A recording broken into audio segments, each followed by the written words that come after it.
Hello there, this is Jim Bernica. I am the president of the Firefighter Cancer Consultants. Today, we'll talk about flame retardants. So, a little background for you. Back in the 1970s, there were individuals smoking cigarettes.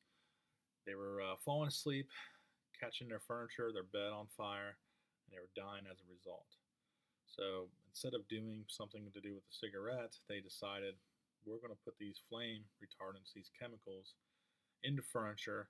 And what that'll do is that'll buy them enough time to realize the couch is on fire and they get out of the house safe. So now what we've realized over time is it doesn't really give you that much extra time. But what it does do is give you a bunch of nasty chemicals. Chemicals that cause reproductive issues, respiratory issues, and cause cancer. And that's just for the general public. Because these chemicals now, they aren't just in our couches. They aren't just in our furniture. They're in everything. They're in curtains. They're in carpet. They're in the computer screen you're looking at me in, the TV screens. And they're in a ton of our kids' stuff. Their sleepwear, which I'll show you in a little bit. Their beds, their strollers, their car seats, all that stuff has flame retardants in it. And a lot of it is because the state of California adopted a law that said any furniture that's sold in our state has to have flame retardants in it. And then the furniture manufacturer said, well, we're not going to just make some furniture with it and some without it. We're going to put it in everything. And it's in, like I said, it's in about everything.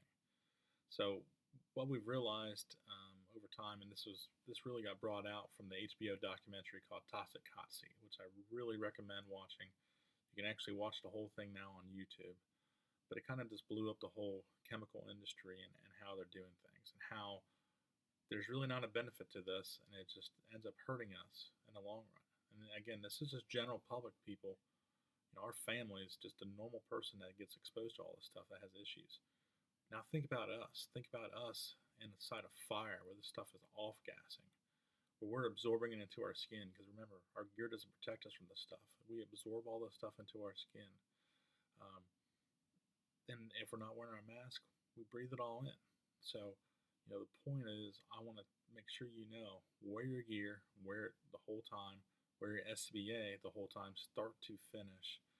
And then get back and, get a shower as soon as you possibly can, wash your gear, really stay on top of all your annual exams, just because we're so prevalent to this kind of stuff. Now, as an added bonus, I wanted to again show you just sleepwear.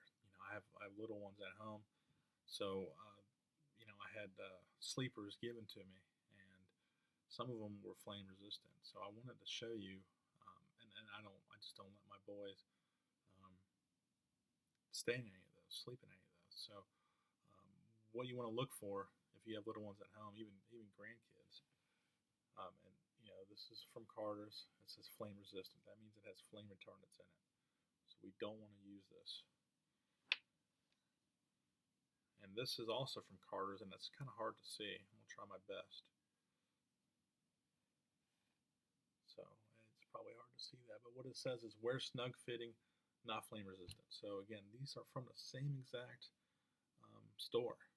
One of them has it, one of them doesn't. So it's important to try to keep our kids out of it as much as we can. And like I said, for us, shower, clean our gear, wear our pack the whole time, wear our gear the whole time. That's what's going to help us reduce our risk of getting any type of cancer or illness. So thanks again.